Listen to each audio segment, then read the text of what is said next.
Bonjour à tous et bienvenue dans cette nouvelle vidéo dans laquelle on va parler du compte-rendu d'activité en DRCV. Lors d'une précédente vidéo, on avait parlé des thèmes 1 et 2 et pour cette vidéo, on va parler des thèmes 3 et 4. Un petit rappel, donc en DRCV, vous avez 4 fiches à réaliser sur 4 thèmes différents et en ad hoc, vous avez 5 fiches à réaliser sur 5 thèmes différents. Ils seront abordés lors de prochaines vidéos que je vous ferai très prochainement. Le compte-rendu d'activité se présente sous cette forme-là. Selon vos formateurs, vous pouvez avoir des modèles qui sont un petit peu différents, mais le contenu reste le même. Je vous rappelle que ces comptes rendus d'activité sont remis aux membres du jury qui vont vous faire passer votre oral de BTS. C'est un document qu'ils ont sous les yeux pendant que vous passez à l'oral, qu'ils peuvent consulter ou non. Mais du coup, il est très important qu'il soit bien complété, bien organisé, sans faute d'orthographe. Voilà, c'est vraiment du texte uniquement, pas besoin de visuel, mais vous allez pouvoir expliquer tout ce que vous avez fait pour chacune des activités demandées pour ces épreuves-là. Donc là, on est sur la fiche 3 en DRCV. Là, vous avez l'en-tête avec la matière, donc vous mettez bien la session, l'année durant laquelle vous allez passer votre BTS, compte rendu d'activité numéro 3. Et là, vous pouvez choisir un titre. Le titre de cette fiche, il est ici, c'est Vente dans un contexte omnicanal. Donc vous pouvez soit recopier ce titre, soit faire un titre personnalisé. Ensuite, vous continuez à compléter ce compte rendu d'activité. Vous notez votre ou vos noms de famille, votre ou vos prénoms, ceux qui sont sur votre carte d'identité. La raison sociale de l'entreprise qui vous a accueilli durant votre alternance ou durant votre stage, correspondant du coup à cette activité que vous allez démontrer. Et l'adresse complète, donc le numéro, rue, boulevard ou ce que vous voulez, et le code postal. L'adresse complète juste ici. Ensuite, vous avez ici donc les 4 thèmes qui seront abordés en DRCV. Là, vous êtes sur le 3e thème, donc vendre dans un contexte omnicanal. Et ici, vous avez les compétences que vous allez devoir démontrer. Ces compétences donc sont renseignées sur ce document juste ici. Donc là, vous avez préparé la vente, accueillir le client, conseiller, argumenter, conclure la vente. Donc comme vous le voyez sur cette fiche, on va vraiment devoir démontrer, enfin vous allez devoir démontrer comment vous vendez, comment vous vous préparez, comment ça se passe dans votre unité commerciale et montrer que vous avez les compétences pour renseigner un client et le mener jusqu'à l'encaissement, la vente et quand même c'est un peu sa fidélisation.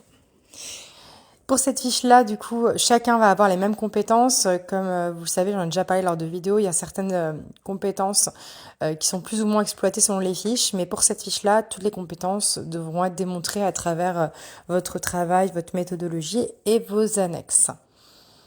Donc là, vous recopiez les compétences qui sont juste ici. Vous cochez la case. Ma mise en page est pas top, je le sais. Normalement, ça doit tenir sur une page. Je sais pas pourquoi ça remonte, mais faites en sorte que ce soit propre. Au niveau de la longueur de votre compte rendu d'activité, pas plus de 2 ou 3 pages, je vous conseille. Voilà, pas trop long. L'idée de toute façon, c'est d'aller à l'essentiel dans ce que vous allez rédiger dessus. On n'est pas du coup sur les annexes. Vous n'allez pas mettre toutes vos annexes à avoir 20 pages. Vraiment, soyez concis, expliquez bien ce que vous avez fait de manière claire. Ça, c'est important. En premier, vous allez pouvoir renseigner la date à laquelle vous avez effectué cette activité. Donc là, c'est vraiment un exemple. J'ai mis du 1er janvier 2026 au 1er janvier 2026, puisque une vente a lieu à un instant T, hein, sur un moment. Sauf si vous réalisez une vente, vous envoyez un devis et après, la vente a lieu un peu plus tard, donc voilà, c'est un exemple. Là, donc, vous devez indiquer la date et la durée, donc là, j'ai mis du 1er janvier 2026 au 1er janvier 2026, donc soit une journée. C'est vrai que sur cette fiche-là, une journée peut être pertinente parce que donc vous allez le voir après, vous allez décrire vraiment une vente réelle, une vente qui s'est produite.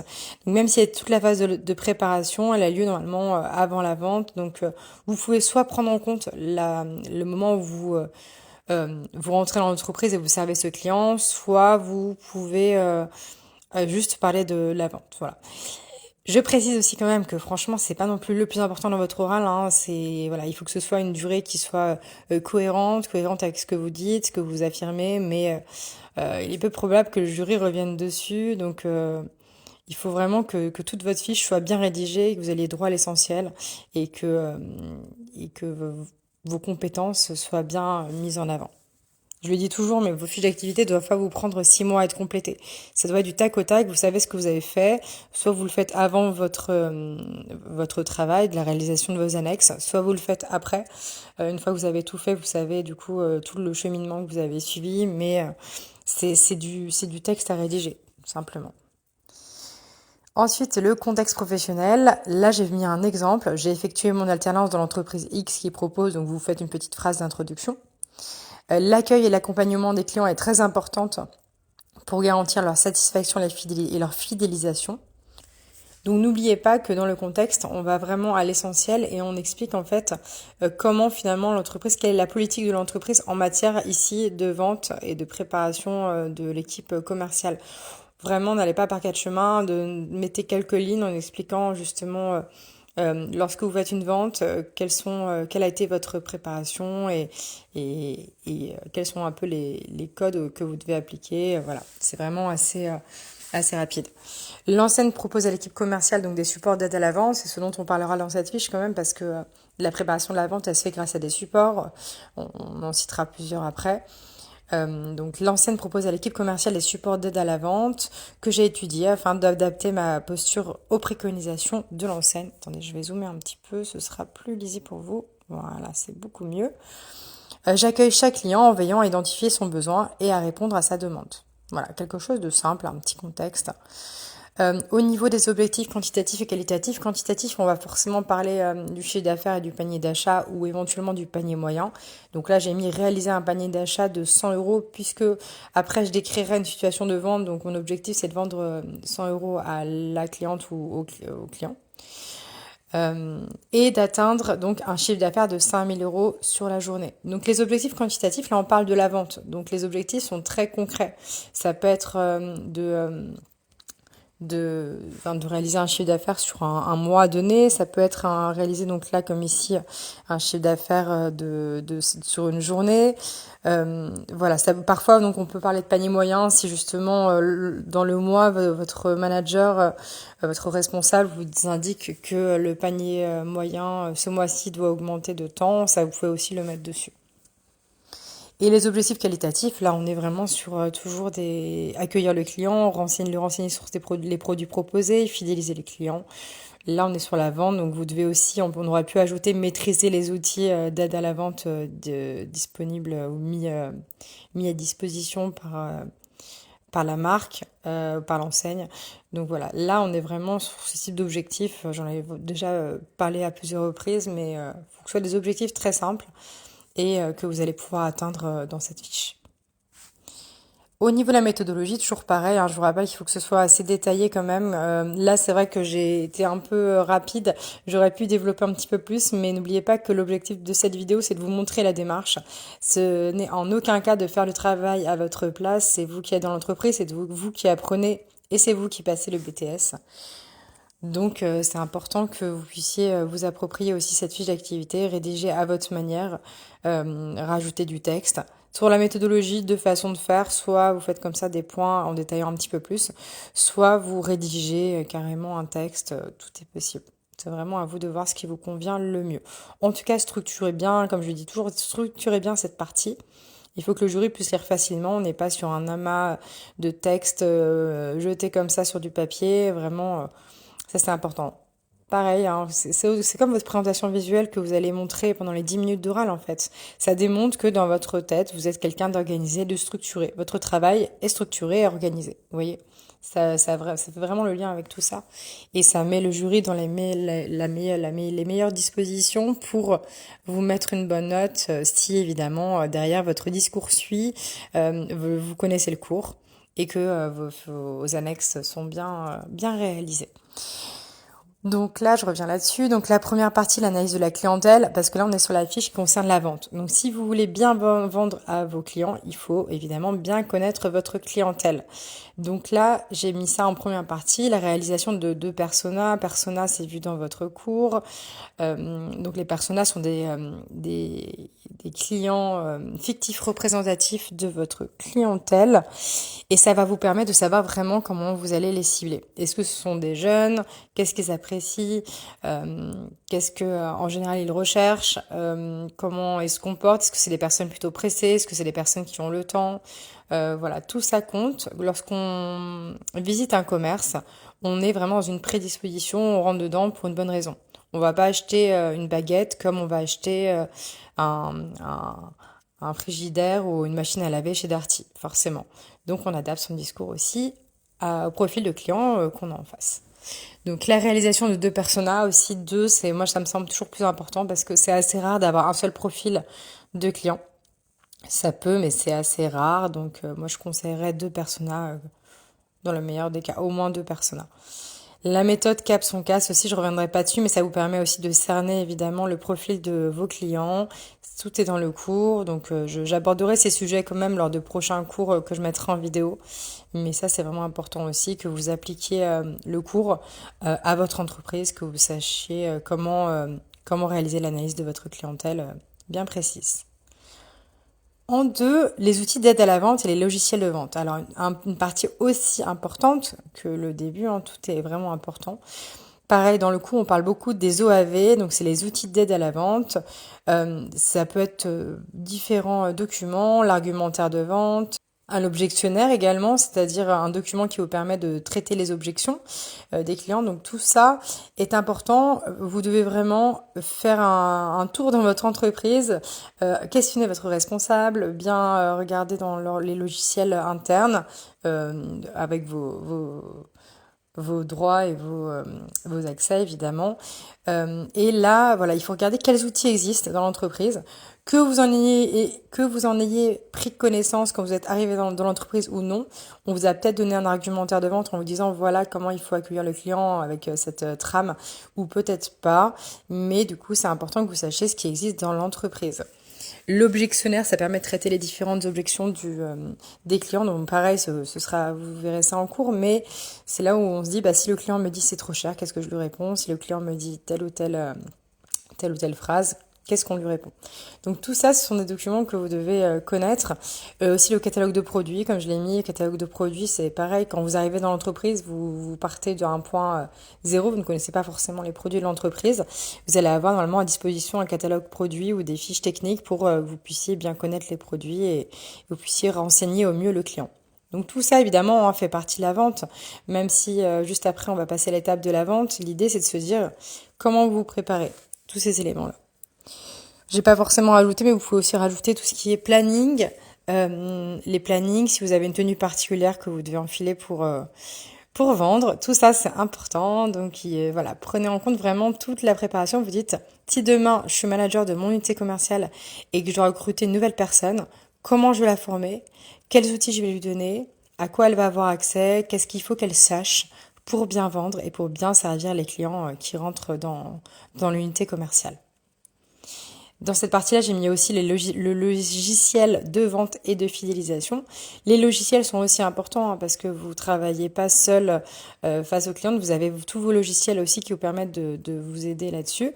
Donc, les logiciels de vente vont vous permettre aussi de mieux connaître vos clients, de les guider, de les fidéliser. Donc là, je trouvais que c'était intéressant aussi de présenter les logiciels utilisés par votre entreprise.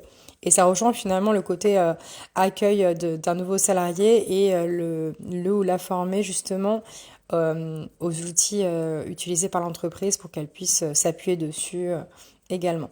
Donc logiciel de vente et ou de fidélisation ou de CRM, ce que vous avez à disposition. Donc en annexe, vous allez pouvoir aussi présenter tous ces outils-là. Ça, c'est important. Et évidemment, quand vous présentez un outil, je précise toujours que vous ne mettez pas une capture d'écran brute en vous disant, bon, la capture d'écran, et voilà, mon annexe est faite. Mettez bien un texte d'explication. Quand vous êtes face au jury et vous vous retrouvez face à un visuel et que le jury vous demande d'expliquer, c'est toujours plus difficile que si vous avez mis une petite explication en indiquant par exemple à quoi sert ce logiciel par rapport à la vente, en quoi il vous aide, quelles sont les informations que vous y trouvez par exemple et ce type de choses-là. Dans la troisième partie, donc on passe au concret, à la vente. Donc là, on a parlé un petit peu de la phase de préparation. Dans la vente, il y a plusieurs étapes, évidemment. Donc la vente, on va commencer par accueillir le client, lui souhaiter la bienvenue, Voilà, il y a des choses qui sont faites dans votre entreprise, vous lui dites bonjour, vous lui demandez si vous pouvez le renseigner, ce genre de choses. Après, il y a tout ce qui est conseil et argumentation. Vous posez les bonnes questions, vous identifiez ses besoins, vous répondez évidemment à ses questions, vous lui proposez un produit qui va lui convenir. Et l'objectif, c'est de mener jusqu'à l'encaissement et la fidélisation. Donc là, vous voyez, j'ai un peu résumé les étapes de la vente, mais je vous rappelle que dans cette fiche, vous allez parler d'une situation de vente particulière pour laquelle j'allais dire vous êtes particulièrement fier ou vous avez l'impression d'être allé un petit peu plus loin que de simplement vendre et donner à la personne ce qu'elle attendait de vous et basta. Donc l'idée c'est de montrer un peu votre plus-value, en quoi vous vous démarquez justement d'une personne qui est là uniquement pour vendre, mais vous êtes vraiment là pour conseiller, pour faire augmenter le panier d'achat, pour que la personne parte en étant satisfaite. Donc voilà, donc là, concrètement, donc dans la fiche, dans vos annexes, vous décrirez une situation de vente, mais là, dans ce contenu d'activité, vous expliquez vraiment toutes les étapes. Donc pareil, mon exemple là reste assez est trop léger, je dirais, parce que voilà, j'avais pas de situation de vente en l'état, mais c'est à vous d'expliquer vraiment un peu les différentes étapes. J'ai commencé par accueillir le client ou accueil du client. Et demande sur sa recherche. Voilà, essayez vraiment d'être plus précise en tout cas.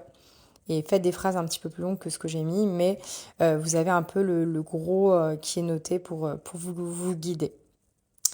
Évidemment, que serait une vente sans la mesure des indicateurs de performance? Bah rien, c'est hyper important. Ne vous arrêtez pas dans aucune des fiches à la vente ou à l'action que vous avez faite. Il y a toujours ce travail de rechercher de savoir quels sont les résultats. Donc là, j'ai bien mis analyse des performances, indicateur de performance. Est-ce que justement vous avez réussi à lui vendre, à atteindre le panier d'achat que vous souhaitiez? Est-ce que vous l'avez fidélisé? Et là, vous rajoutez des tableaux avec des indicateurs de performance, donc des tableaux de bord, d'analyse là-dessus pour expliquer comment, en fait, dans votre entreprise, vous mesurez les ventes et plus particulièrement le mois durant lequel cette vente a été faite, donc la vente dont vous parlez. Quels ont été les indicateurs de performance? Est-ce que vous avez atteint les objectifs ou pas? Voilà. Là, vous pouvez vraiment rajouter des choses là-dessus, puisque ça va vraiment avec la vente et avec le suivi finalement de la vente pour savoir tout ça. Voilà les différentes étapes, en tout cas de la méthodologie. Donc ça, c'est important que vous reteniez ça. Vraiment, soyez, comme je dis, précis et précise.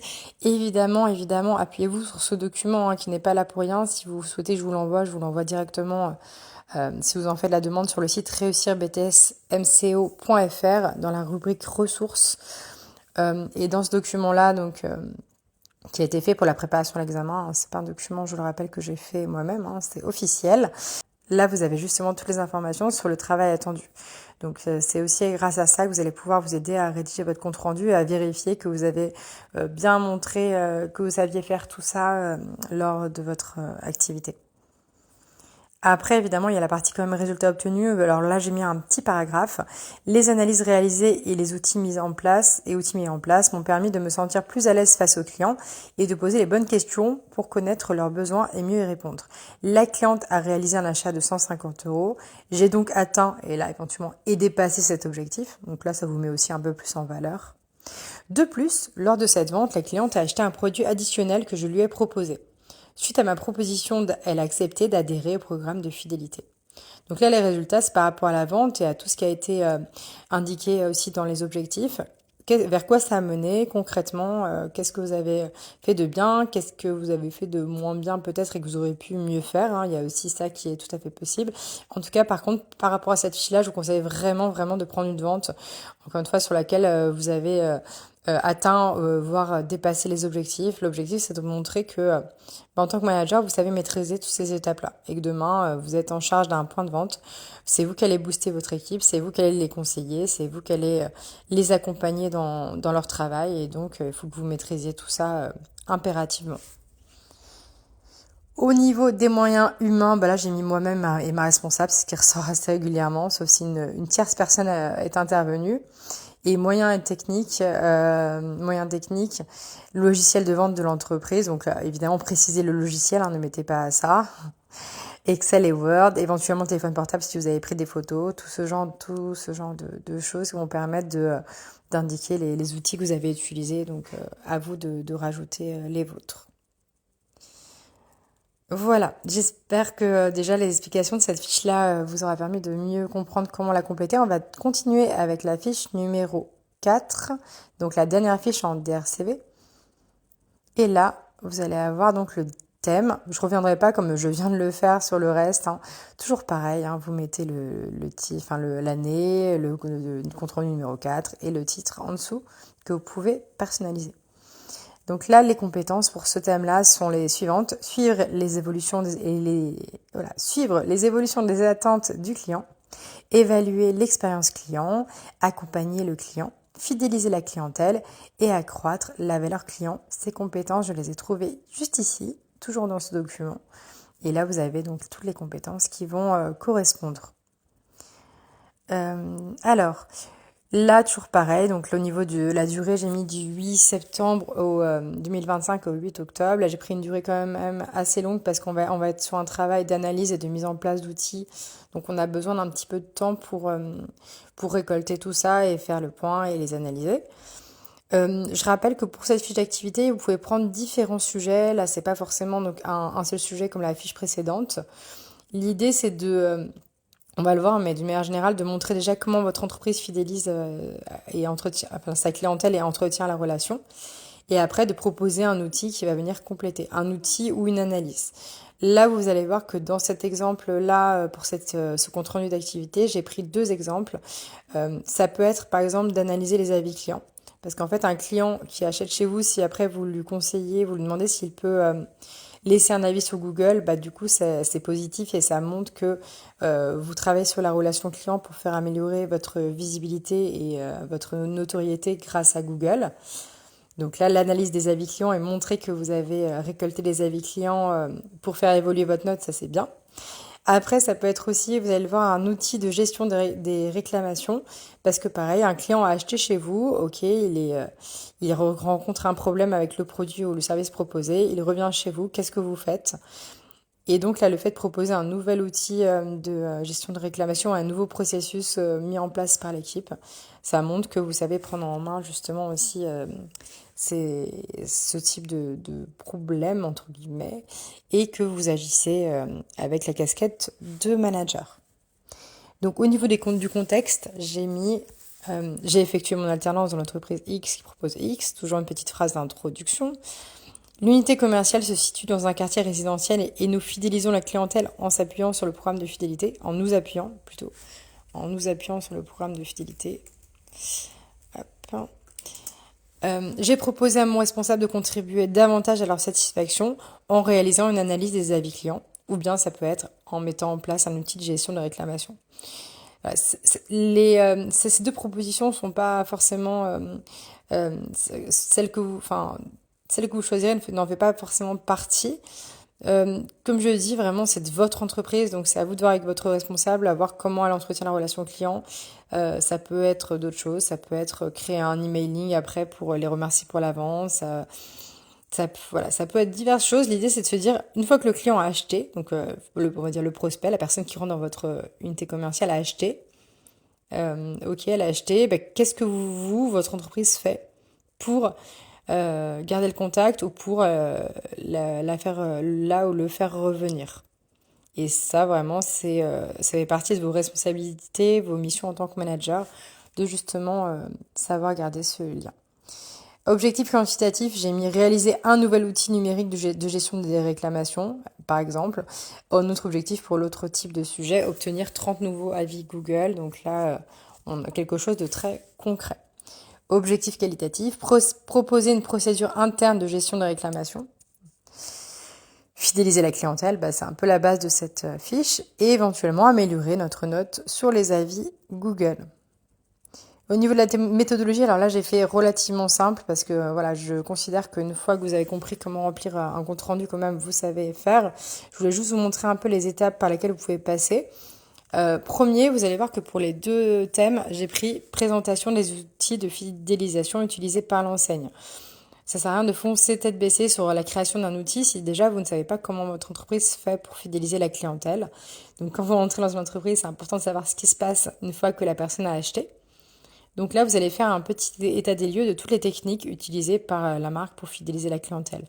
On l'a dit avec Google, après est-ce que c'est un emailing, est-ce que c'est un club de fidélité, qu'est-ce qui se passe?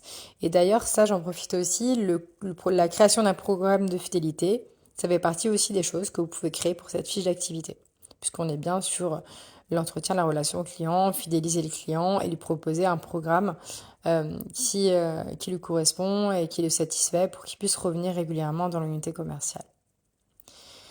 Donc pour un des thèmes, présentation des outils de fidélisation. Après, on peut analyser les avis. Par exemple, on peut analyser 100 avis Google pour justement voir ce que les clients pensent de notre enseigne. Mise en place du NPS, je ne reviendrai pas sur le calcul, mais c'est le Net Promoter Score qui permet de savoir si les clients recommandent votre enseigne. Et après, vous pouvez éventuellement constater l'évolution des avis clients sur un mois. Si pendant un mois, dès qu'un client est satisfait, vous lui demandez s'il peut mettre un avis et qu'en effet, beaucoup de personnes ont mis des avis et que ça a fait remonter votre note Google, montrez bien le avant et le après pour montrer que la note Google a évolué grâce à l'action que vous avez réalisée. L'autre possibilité que j'évoquais, du coup, la gestion des réclamations. Vous pouvez créer un outil de gestion des réclamations, donc soit digital, soit sur papier. Vous mettez en place l'outil pendant un mois. Évidemment, dans cette partie-là aussi, vous formez l'équipe de vente à utiliser cet outil. Et après, vous allez pouvoir faire une analyse du suivi de réclamation et éventuellement identifier les points d'amélioration. Donc là, l'idée vraiment, c'est pareil, ne faites pas une action trop légère. Si vous vous engagez dans un outil de gestion de réclamation, dans la conception d'un programme de fidélité, il faut que le jury puisse voir exactement à quoi ressemble cet outil, comment il est utilisé, comment vous avez communiqué en interne, quel est le plan d'action que vous prévoyez pour promouvoir justement cet outil et qu'il soit le plus efficace possible. Donc là, détailler évidemment plus la méthodologie que je ne l'ai fait. Rédigez un peu éventuellement et mettez vraiment résumer tout le travail des annexes que vous avez fait et évidemment aussi appuyez-vous sur ça pour justement voir quelles compétences vous allez pouvoir démontrer et que ça corresponde évidemment aux attentes du jury. Au niveau des résultats obtenus, donc là j'ai mis un petit texte, la mise en place d'un nouvel outil de gestion des réclamations a permis une meilleure organisation en interne. Nous sommes plus réactifs pour réagir au retour des clients et pour renforcer la fidélisation en solutionnant le problème qu'ils rencontrent. Sur une période de 1 mois, nous avons géré 10 réclamations. Le processus mis en place sera poursuivi au sein de l'unité commerciale. Donc là, on voit vraiment à quoi aboutit votre projet. Là, on voit que c'est positif, que vous avez pu mesurer des choses. Voilà, c'est un petit texte toujours pareil de conclusion. Je l'ai déjà suffisamment dit, mais ça, c'est important. Moyens humains, moi-même et ma responsable. Et moyens techniques, vous pouvez mettre les logiciels utilisés. Si vous avez utilisé Google pour les avis, et si après vous avez analysé les avis avec Microsoft Word, c'est des petites choses que vous mettez. Mais là, vous voyez, ma fiche, là, elle fait 2 pages. Là, elle n'est pas trop rédigée et j'ai mis 2 exemples, donc 2-3 pages grand maximum, comme je vous disais. Vraiment, je dirais un peu le plus long et le plus important, entre guillemets, c'est vraiment la méthodologie. C'est que le jury comprenne qu'avec la méthodologie, vous avez bien les compétences recherchées pour obtenir le BTS MCO et prendre la position de manager. Je l'ai dit tout à l'heure, mais cette fiche d'activité donc, est donnée aux membres du jury au début de votre oral. Et s'ils ont un doute, s'ils veulent vérifier quelque chose, ils peuvent tout au long de l'oral regarder à leur convenance le document. Ou même après, même s'ils ont pas peu de temps pour noter. Voilà, donc il faut vraiment que vous vous fassiez relire, que ce soit bien organisé et tout ça, j'insiste vraiment là-dessus. Voilà, là cette vidéo est terminée, donc là je vous ai présenté les thèmes 3 et 4 en DRCV. Comme je vous l'ai dit, de prochaines vidéos suivront pour les autres thèmes en ad hoc. En attendant, n'hésitez pas à me laisser vos suggestions en commentaire et à me dire si cette vidéo vous a plu, ça m'aide beaucoup pour en concevoir de prochaines et j'espère vous permettre de mieux comprendre certaines notions et vous aider à bien préparer votre BTS. Je vous souhaite une bonne préparation au BTS et je vous dis à très vite.